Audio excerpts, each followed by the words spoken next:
Greetings and salutations, friends, and welcome back to the Siege of Vraks.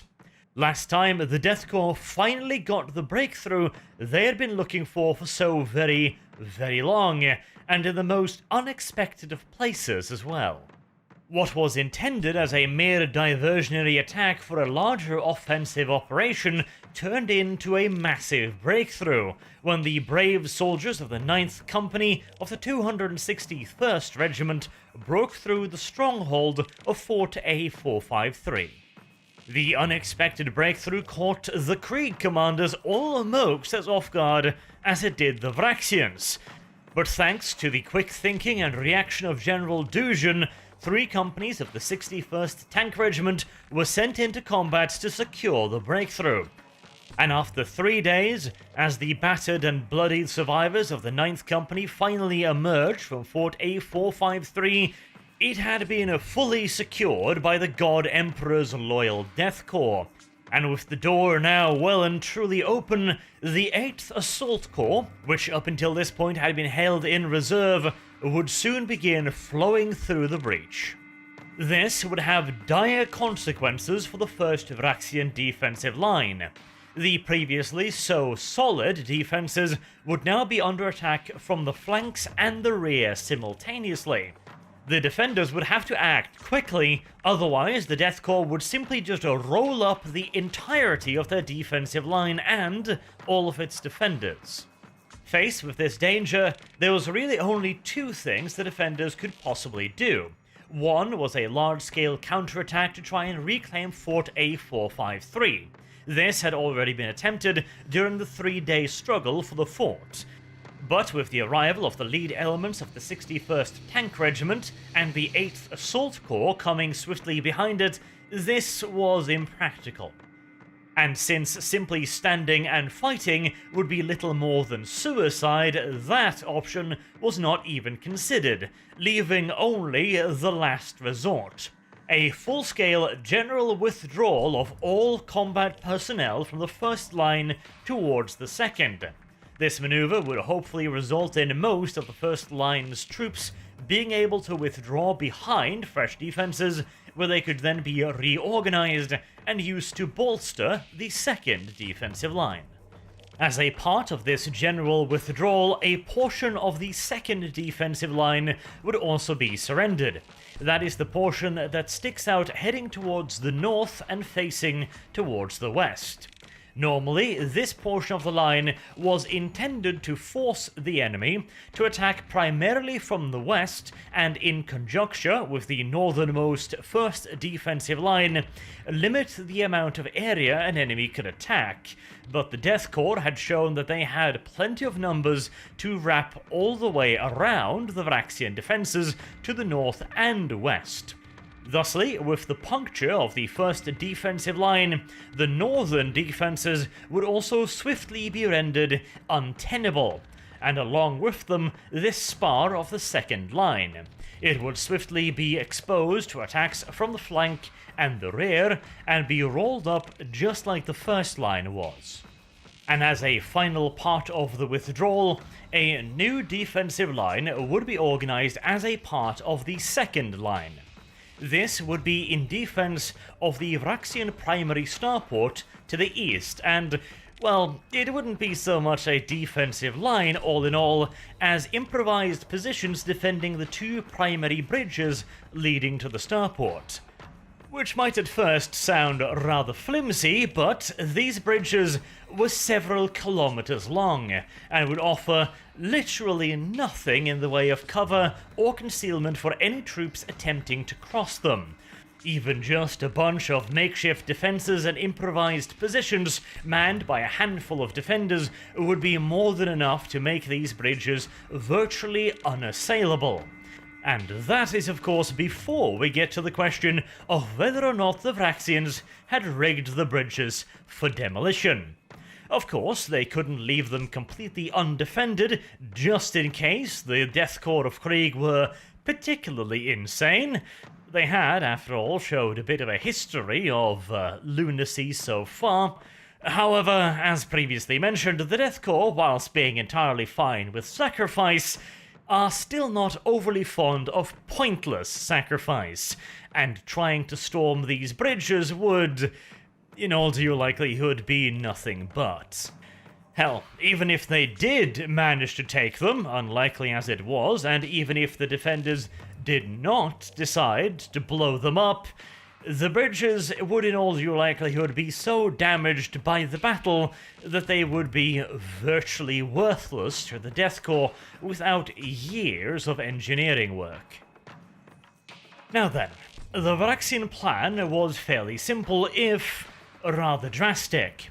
It would surrender considerable quantities of territory to the advancing Death Korps, and it would also bring several important hab blocks well and truly within range of the Imperium's artillery. It would, however, allow them to fortify and consolidate their positions, and most importantly, it would save hundreds of thousands of Vraksian troops that would otherwise be outflanked, surrounded, and annihilated. Considering the circumstances, a general withdrawal appeared to be the only real choice. That, however, did of course not make it easy. For, whilst in theory it might sound simple enough to move one's troops backwards to new positions, nothing could be further from the truth. The execution of a large-scale general withdrawal is quite possibly the single most difficult maneuver a general could ever be asked to oversee. The logistics alone would be an organizational nightmare of the highest order, as hundreds of thousands of men, along with their equipment, their guns, their vehicles, their food, and various other supplies will all have to be moved in the same direction in an organized fashion. Merely just ensuring that all of the various groups of soldiers don't constantly get in one another's way is a titanic task, not to mention the simple fact that any such large-scale movement of men and vehicles will invariably turn even the best paths into oceans of mud. And after 6 months of heavy bombardment, the paths leading back from the first line were, well, not in the best of states, shall we say. And to make matters considerably worse, there was also the nature of Vraks itself to consider. As mentioned in a previous video, Vraks is essentially a dead rock. The only real form of life on the planet that isn't Imperial or traitor is algae that exists out in the larger bodies of water. On the battlefield area, however, there is essentially nothing in the way of vegetation, which means there are no roots to keep the ground together. The ground then is extremely porous, and the planet also is tormented by sudden torrential downpours, which turns the already terrible terrain into what can only really be described as a liquid ocean of shit. Of course, there were some other ways back, through communications trenches or underground tunnels, but these were meant to convey relatively small numbers of reinforcements into an ongoing battle.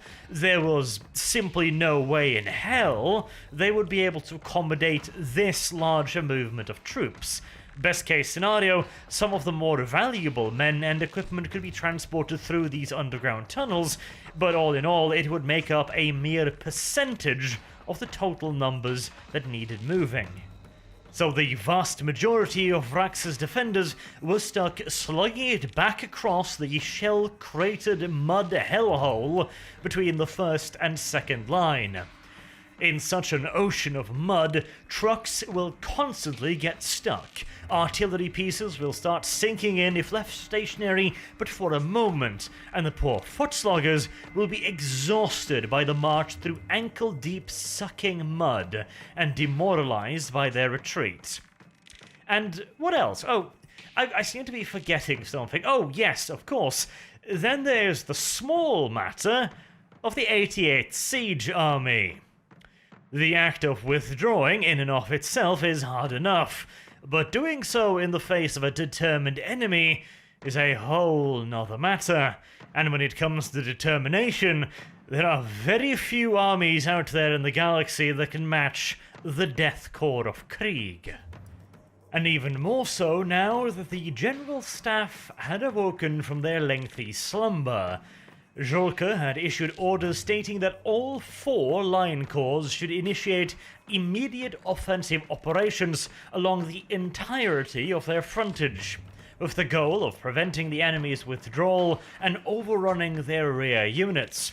Subsequently, the offensive should be carried forwards with all possible haste into the enemy's secondary line, which should itself be assaulted and breached immediately so as to make up for lost time.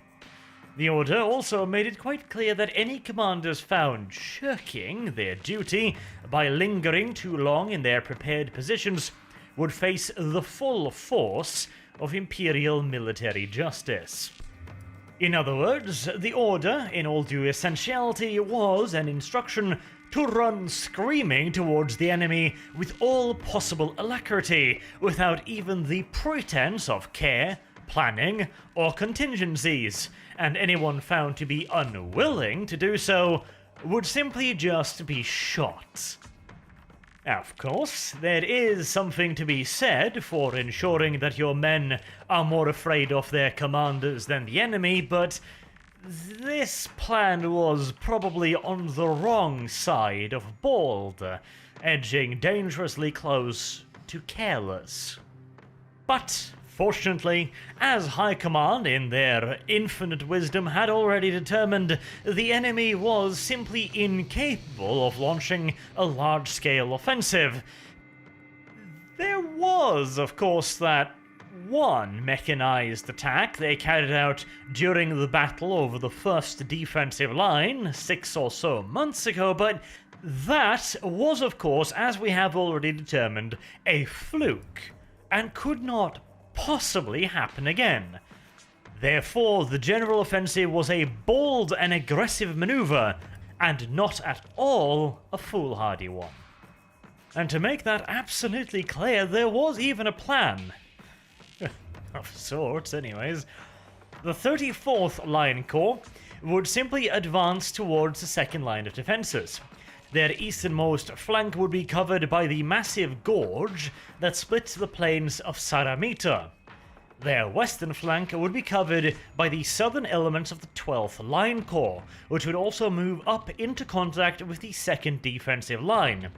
Meanwhile, the northern elements of the 12th Line Corps, along with the 11th Assault Corps, would move northwards, with the aim of cutting off the Vraksians' retreat from the first line towards the second.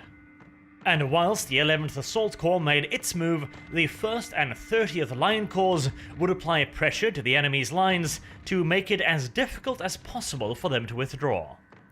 As far as plans go, this one was possibly even more basic than the first plan, and the first plan was essentially surround, then assault the enemy, but in all due honesty, if they could pull it off, it wasn't a bad plan, it was just lacking in contingencies, shall we say.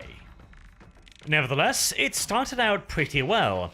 After the fall of Fort A453, 1st Line Corps and 30th Line Corps, which had been attacking all the way along the front line to draw reinforcements away from the crucial breakthrough, had undergone a period of rest. And now that they were ready to attack again, they did so with increased vigor, fully aware of Julka's plans to overrun the enemy and head towards the second line. To achieve this goal, it was imperative that the 1st and 30th Corps break through the outer lines quickly, and so they threw everything they had into this offensive, and ran into absolutely nothing. The defensive lines in front of them appeared to be essentially completely abandoned. Of course, there was the occasional heavy machine gun position that was still manned, the occasional sniper and a handful of platoons held back to guard the rear, but by and large the outer defenses had been completely surrendered by the Vraksian defenders. This might initially sound like rather good news, and I'm sure for the poor bastards who were not getting shot at, it was pretty much just that, but For the commanders, this was possibly the worst possible news they could have received, since it meant that the enemy apparently had already escaped, which meant that all of the blood and toil spent to attack this outer line was, well, not for naught, but compared to the possibility of destroying a large quantity of enemy troops, this was a pretty major setback. The 1st and 30th didn't have all that much in the ways of mobile forces. They were supposed to tie up the defenders so that the 11th could sweep around behind them and cut them off. Now they sent what they had in the way of mobile forces, mostly elements of the 8th Assault Corps, towards the Vraksian starport to the east. This was honestly mostly a desperation maneuver. They still didn't really expect being able to take the starport, but you never know. Maybe the enemy had overreacted. Maybe they had weakened the defenses around the starport too much, and maybe they could be caught by surprise by a rapid armored thrust. And it was also possible that the outermost defensive line to the east hadn't been fully evacuated yet. It was therefore possible that maybe portions of the 8th Assault Corps could achieve what the 11th was supposed to do to the north. In a smaller scale, granted, but anything would be better than allowing the enemy to withdraw completely unmauled. And hell, even in the worst case scenario where the enemy was able to withdraw entirely unmolested, it would place the 1st Corps between the central citadel of Vraks and the starports, leaving the remainder of the Vraksian defenders entirely surrounded, either within the citadel or in the starport. It would also prevent any future theoretical reinforcement from reaching the defenders. Granted, having to end the offensive with only the meager gains of finally being able to surround the Vraksian defenders and moving on to the second line would be less than ideal, most definitively, but it would at least be something, some measurable gain to show for all of this. And whilst, yes, it would still leave the Death Corps behind schedule, it would not be critically so. Whether or not it would be enough for the commander of the 1st Line Corps to keep his job, or alternatively his life, well, that was the question that had said commander somewhat worried. This was supposed to be a large sweeping advance to catch the Vraksian defenders and overrun the second line, but it would appear that they had escaped, which meant the second line would be even more strongly held than the first. The primary worry now was whether or not it could be breached swiftly. At the end of the first day, the 1st Line Corps had advanced round about half the way towards the second defensive line. Meanwhile, mechanized and armored elements of the 8th Assault Corps, along with infantry formations from the 1st Line Corps, was heading towards Hab Block 1, which lay just right in between the Vraksian starport and the citadel. These elements had been slightly delayed by the order that they should halt well in time before nightfall, so that they could construct at least some provisional defenses. This was in contrast to their order from High Command stating that they should push onwards with all due speed, but the Krieg commander in charge of the 1st Line Corps, like all Krieg commanders, had been around the block once or twice before, and he was not comfortable with ordering his units to advance without at least some basic precautions. High Command be damned. Leading one of the easternmost elements of the advance was Colonel Adal of the 19th Siege Regiment. According to orders, he had stopped well before nightfall and constructed provisional defenses. They weren't much, they were mostly consisting of simple trench lines and a handful of dugouts for command personnel, but still, it was a hell of a lot better than nothing, and in time before nightfall his own command dugout was prepared. A little bit out into the night, the colonel was awoken by one of his aides, informing him that they were receiving reports from the outlying sentries. The reports indicated that they were hearing motorized activity outside of the perimeter. This was most unusual. The 19th Siege Regiment should be at the leading edge of the advance, and the order to dig in for the night had been issued to all Krieg forces. There shouldn't be anything moving out beyond the 19th Regiment's perimeter, and yet his sentries were reporting otherwise. If these were any other troops, you might think that the months and months of waiting might have got to them. Now that they'd finally gotten into combat, they would be leaping at shadows, seeing ghosts and mechanized columns everywhere, but these were Krieg's guardsmen, and even more so, these were Krieg's sentries. They had seen pretty much everything the galaxy was able to throw at them, and the colonel was confident that if they said they were hearing motorized movement, there was something out there, moving about, and if it was outside of their perimeter, it wasn't from Krieg.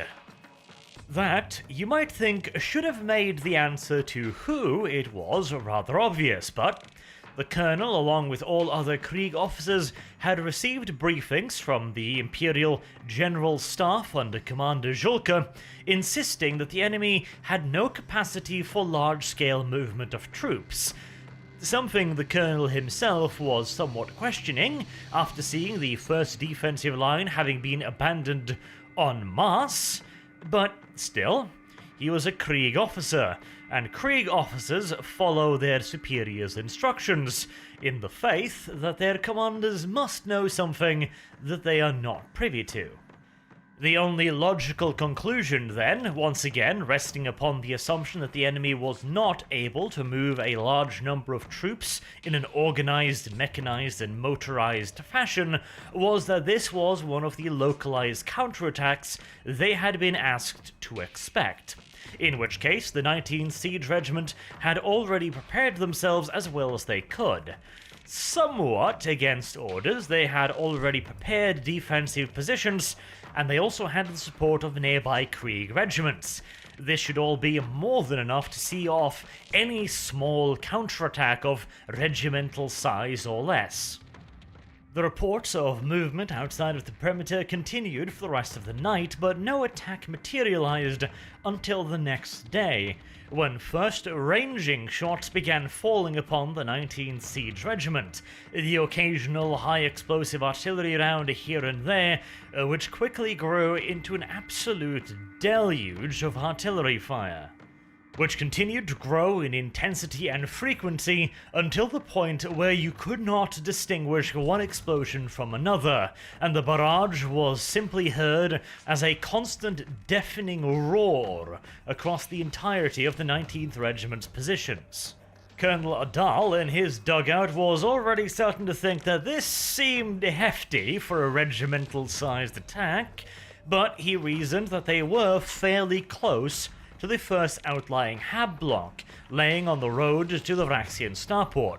It was entirely possible that the traitors had considerable artillery assets dug in, around, and inside the hab block, which could potentially explain this overabundance of enemy shelling. For the moment, the response would be to direct the guns of the 19th Siege Regiment to open up counter-battery fire, and also request further heavy artillery support from the surrounding Krieg regiments. If this was to devolve into a lengthy artillery duel, he was confident that the Krieg guns would eventually come out on top. Whether or not it would be in time to save his regiment, well, that, in all due honesty, was immaterial. However, the barrage eventually started lessening, and instead of further high-explosive shells, smoke grenades now began landing upon his positions. This was a clear sign that the enemy had more than just artillery in store for him and his men, and sure enough, enemy forces were soon spotted moving out of the smoke. What followed was intense fighting all along the 19th Regiment's frontage. The colonel in his command dugout was struggling to piece together what exactly was happening. Due to the intensity of the bombardment, entire sections of his regiment had simply ceased to exist. Now they were under attack by an unknown number of enemies, attacking what appeared to be the entire frontage of the regiment. and as the day proceeded, the pace of the battle continued to escalate. Reports were streaming into regimental headquarters about huge numbers of enemy troops streaming into the outer trenches. These massed human wave-style assaults were spearheaded by massive semi-armored beasts wielding an assortment of improvised melee weaponry. These monstrosities were later positively identified as Augur members of the planet's Labour Auxilia, being deployed here by the Vraxians as de facto shock troopers, using their strength, drug-fueled ferocity, and sheer bulk to break open the Krieg trench lines. This proved a improvised but effective strategy, as nearing midday the situation was confused. The regiment front lines had been broken in multiple places, with secondary and tertiary trenches reporting ongoing combat with enemy troops, and also now reports were beginning to come in detailing the movements of enemy armour within the regiment's positions. At least one super heavy had been identified, and several antiquated yet still effective heavy tanks, along with Chimera APCs and Lehman Russ battle tanks, providing direct, point-blank fire support to the Vraxian infantry. No matter how you viewed it, this was undoubtedly looking less and less like a localized counterattack by the minute. Recognizing this, a regimental headquarters authorized and requested heavy artillery support to be deployed inside of the regiment's perimeter. The situation was so confused, it would be impossible to be sure not to strike friendly troops locked in combat with the enemy, but the situation was so critical, the tide of enemy troops had to be stopped, regardless of the costs.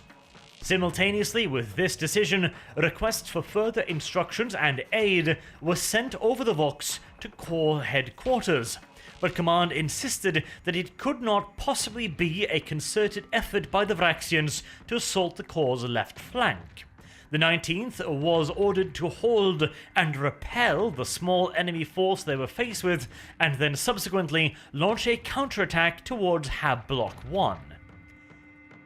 All things being equal, this was far from the most reasonable order Colonel Adal had ever received, but he was an officer of the Death Korps of Krieg, and so no subsequent requests for instructions were sent from the 19th Siege Regiment to Corps headquarters.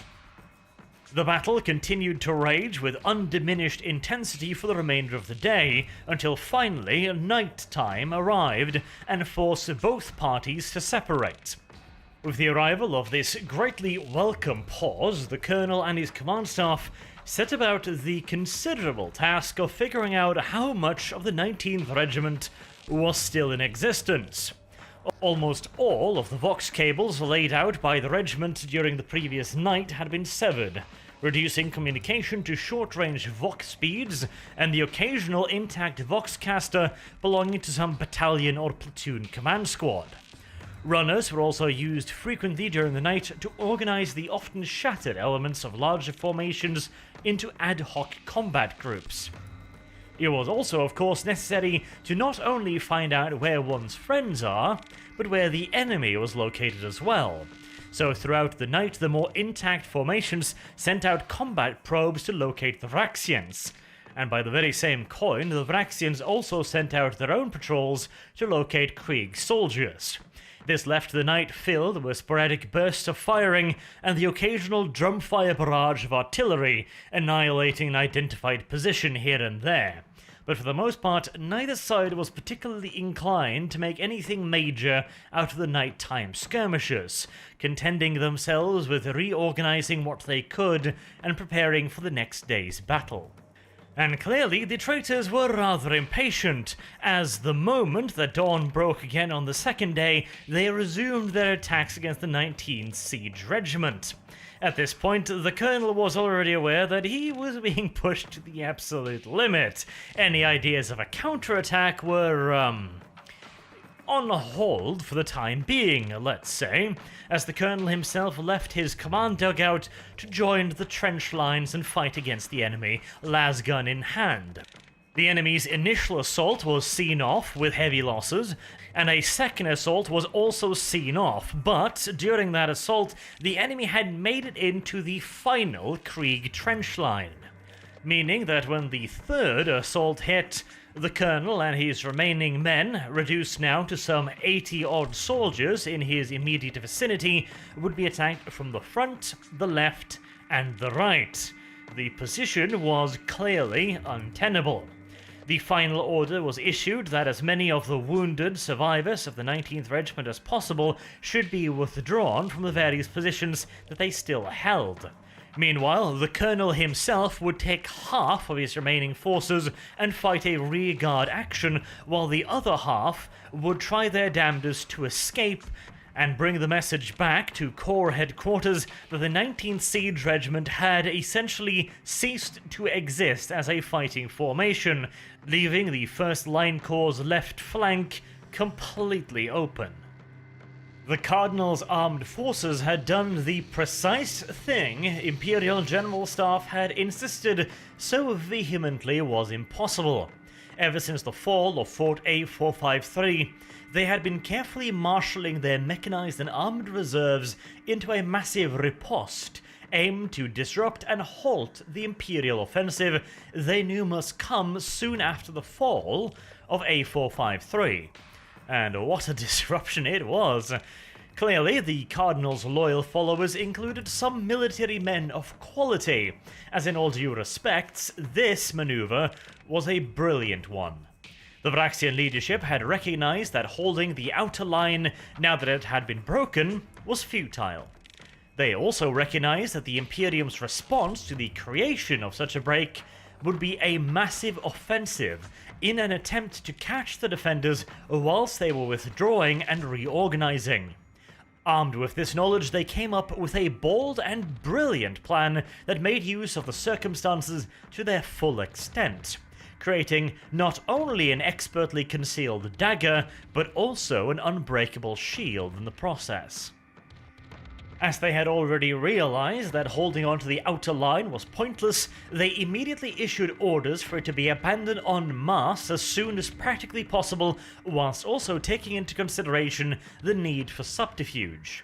Men and material would primarily be moved under the cover of darkness, with the exception of those who could be moved by covered means, such as through tunnels or concealed trenches. This was hands down the most dangerous phase of the operation, as large numbers of marginally trained troops would have to carry out complex maneuvers in darkness with only minimal lighting. The fact that they pulled it off, and without the 88th Siege Army ever realizing it was happening, was an incredible achievement on behalf of the Vraxian General Staff. Not only had they executed one of the most difficult military maneuvers there is, an organized withdrawal in the face of the enemy, they had done so with poorly trained troops, under terrible conditions, and right beneath the noses of the Death Korps of Krieg. It would be impressive enough if their achievements stopped there, but of course, they didn't. After organizing a masterful withdrawal, the Vraxians also extricated the best and most mobile elements of the withdrawing troops and integrated them with the reserves of the second line, creating essentially an assault corps all of their very own, with tanks, super heavies, self-propelled artillery, and mechanized infantry. And once again, the creation and movement of this powerful formation was done in complete secrecy. Now, you might be wondering how such a thing would even be possible. How do you move thousands, tens of thousands, and possibly even hundreds of thousands of men out of prepared positions without being noticed by the enemy? How do you also marshal these troops into a massed formation of mechanized and armored elements? Surely these things make a lot of noise. Surely they kick up a lot of dust, and surely they require a massive logistical system around them. We are, after all, talking about the movements of tens and thousands of men and hundreds of armored vehicles, along with thousands of trucks. And whilst this all is a very difficult task, extraordinarily so, it is not impossible. It merely requires, merely, iron discipline on behalf of the troops and extraordinarily careful coordination and consideration on behalf of the command staff. If you would like a real-life example of this, for example, you should look into the Soviets' maneuvers before the Battle of Kursk, where they maneuvered vast quantities of men and armor into position in front of the then expected German offensive, all without the Germans actually noticing. Of course, the Germans had technology that wasn't quite as advanced as in the 41st millennium, but there are two things here that allowed the Vraksians to do this. The first and most obvious was the lack of Imperial void superiority over the battlefield, with the key phrase there being over the battlefield itself. The Imperium, of course, had complete void superiority in the space surrounding Vraks, but they did not have it directly over the citadel itself. Over the fortifications themselves, and for a considerable area around the fortifications, Imperial warships could not venture for fear of being targeted and destroyed by the massive laser batteries on Vraks. The Imperial Navy could potentially carry out high-speed scouting missions utilizing their smallest and fastest warships to essentially do a run-by of the defensive network, hoping to travel so quickly so as to not be shot down and still gather some intelligence data. But this was only done for the first few weeks of the planetary campaign, when it was feared that the enemy might launch a large-scale attack against the then still deploying Death Korps. Now that the Death Korps was on the ground, it was considered far too risky to risk destroyers or even possibly light cruisers in scouting missions, as even the fastest ship only had a decent chance of making it through without being turned into so much orbital scrap. So that precluded orbital means of gathering intelligence. The next most obvious would be good old-fashioned aircraft, or, well, pseudo-aircraft in this particular regards, since any and all aeronautica forces on the planet would of course be deployed by the Imperial Navy. And in the case of the 88th Siege Army, they had virtually no aeronautica forces whatsoever. There were some attached to them in a secondary manner, as in that they were commanded by the Imperial Navy elements in orbit, but they were not involved in the ground conflict in any way, shape, or form. They had been held back in reserve for the first few weeks for possible deployment on the surface in case the enemy tried a large-scale counterattack, in which case they would zoom down from orbit and attack the enemy's columns. But since this attack never materialized, the aeronautica forces were never deployed, as Vraks itself had no aeronautica forces, not even improvised local air forces. Thusly, it was decided that it would not be necessary to attach any aeronautica forces directly to the 88th Siege Army. As a direct consequence of not having any aircraft whatsoever, the Siege Army, of course, were not in possession of any spy or spotting aircraft that might have been able to identify this retreat. Though, to be honest, even if they had them, they would be of extremely limited value, as Krieg itself was of course a fortress world, well and truly prepared to defend itself from any sort of attack, including one from the air. It had vast quantities of AAA batteries along every single defensive line, so even if the Imperials were in possession of such crafts, it's far from certain that they would have actually done any particular good. It should also be mentioned, though, and whilst we are not taking anything away from the achievements of the Vraksian command staff, as they achieved considerable things indeed, they were ably helped by a third factor that allowed them to pull all of this off. A factor that they were unaware of, and hell, that the Death Korps itself couldn't really do anything with either. Namely, the fact that the command staff of the Cardinal was being ever so ably helped along by the Imperial General Staff. which continued to insist all the way up to and beyond the point that the Vraxians' mass armoured formations broke through the 19th Regiment, that it was simply impossible for the Vraxians to have done what they had already so clearly achieved. It would almost appear as if situating the army's headquarters and general staff in an entirely different solar system was having some negative effects on the decision-making process, but, of course, suggesting such a thing would be tantamount to doubting the infallibility of High Command, and that simply wasn't done. So instead, Krieg Command, upon hearing about the events transpiring on their extreme left flank, simply sent a report to Lord Julka's office, informing him in the most polite terms possible that the impossible had been made possible, and that they were in the process of dealing with the impossible. Unfortunately, that was a lot easier said than done. After 2 days of grueling fighting, the Vraxians had their breakthrough, and with the Imperial High Command somewhat paralyzed by simply not being willing to accept what was happening, there wasn't anything at the ready to plug the gap and prevent the breakthrough either. This meant that the siege army would have to take some rather drastic means of their own. Like the Vraxians had retreated, now it was the Krieg Death Korps' time to retreat. There was no time to create more solid defensive lines, as the enemy had already circumvented and was now about to start rolling up their flank. This could not be allowed to happen, of course, and so the front lines would have to start retreating immediately. But the problem, of course, again, was the enemy was already upon them. At least, the Vraxians had had some time to execute their withdrawal. The Krieg troopers had no such luxury. In which case, there was only one real option. If the enemy was already upon them and they had no time, they would simply have to create some time.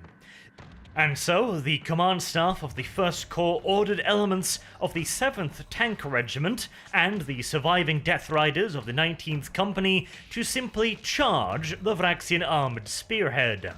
Additionally, the 261st Regiment, that had previously been on the 19th Regiment's right flank, would now have to turn, dig in, and hopefully buy some more time after the Vraxians had brushed aside the 7th and the remains of the 19th. All of this would then hopefully result in enough time being purchased for the rest of the 1st Corps to withdraw. It's also important to point out that this wasn't just a crisis for the 1st Corps.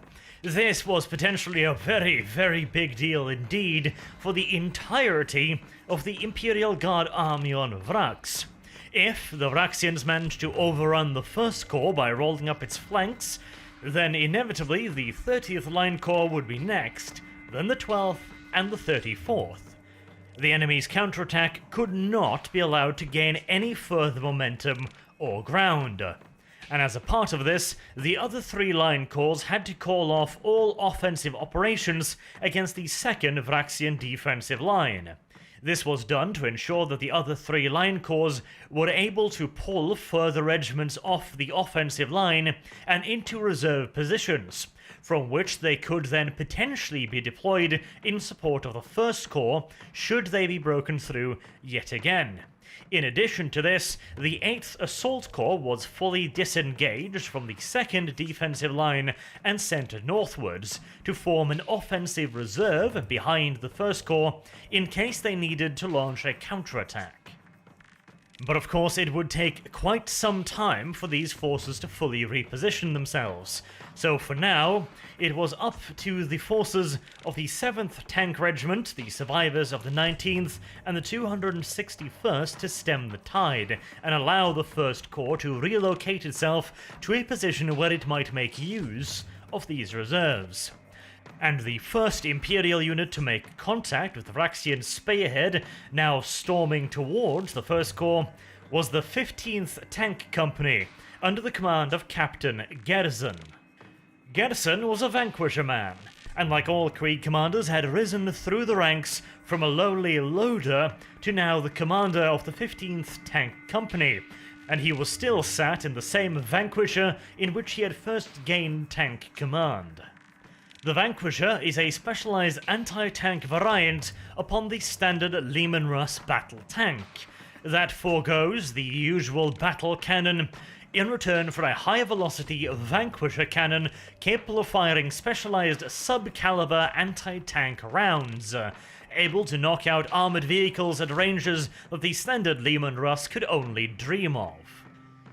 And that was certainly good, because if the captain had any ambitions of surviving this day, he was going to have to squeeze every ounce of anti-tank potential out of his Vanquisher, as he and the other 50-odd Imperial tanks with him had just spotted the lead elements of the enemy's armoured spearhead, and they appeared to number well in excess of 100 tanks. All the signs pointed towards that this was probably going to be a very, very long day, and indeed it was.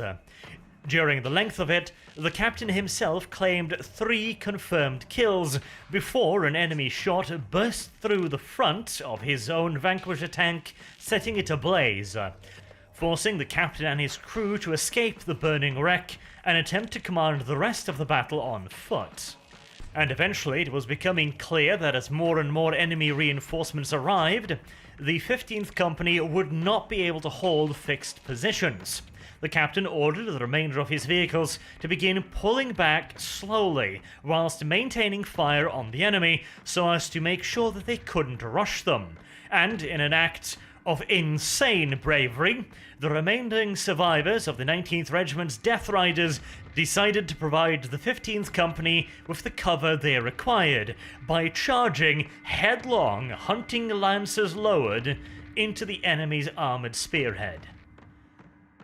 The heroic sacrifice of the 19th Regiment's Death Riders allowed the remnants of the 15th Company to disengage relatively safely, and when night fell on the 3rd day of battle, 9 Leman Russ battle tanks and 2 heavy Macarius tanks was all that remained of the 15th Company.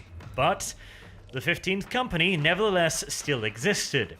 They had blunted the enemy spearhead and had severely delayed their advance. And in many other areas along the flank, other companies of the 7th Tank Regiment had done the same.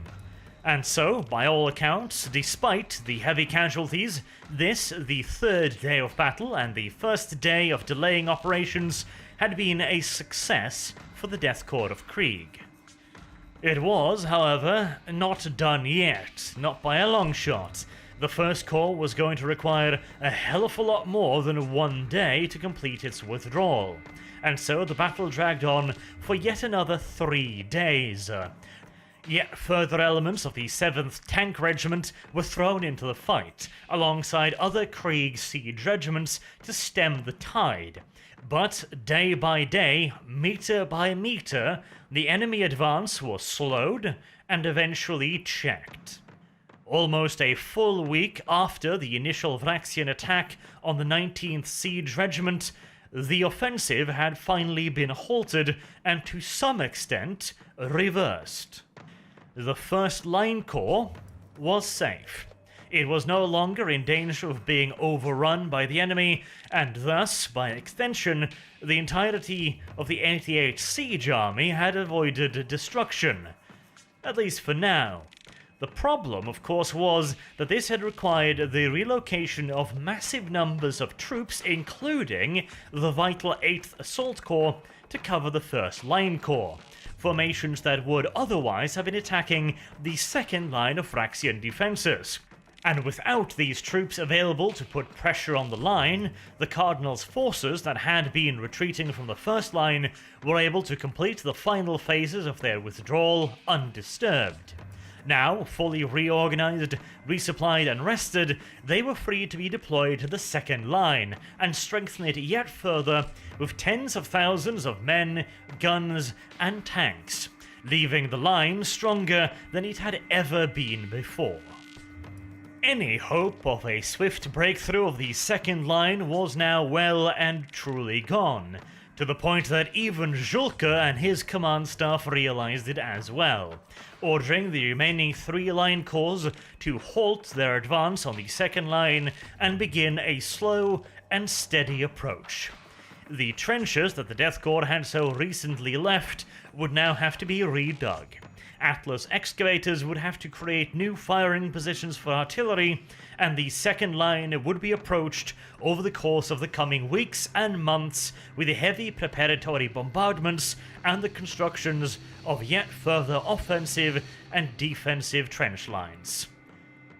Despite all of the ground ostensibly captured by the Death Korps, they were essentially right back where they started, occupying extensive trench lines facing off against massed enemy defenses that could only be reduced by heavy and continuous artillery fire along with non-stop assaults. It was becoming painfully obvious to everyone involved that the war on Vraks was going to be a lengthy affair indeed. And the end, which was ever so briefly in sight, turned out to be nothing but a cruel mirage. And with that, we will wrap up this entry into the Siege of Vraks. If you enjoyed the video, please do consider sharing it around to friends and other interested parties, and until next time, I have been Arch. Thank you very much so for watching, and I hope to see you all again soon. Have a good day.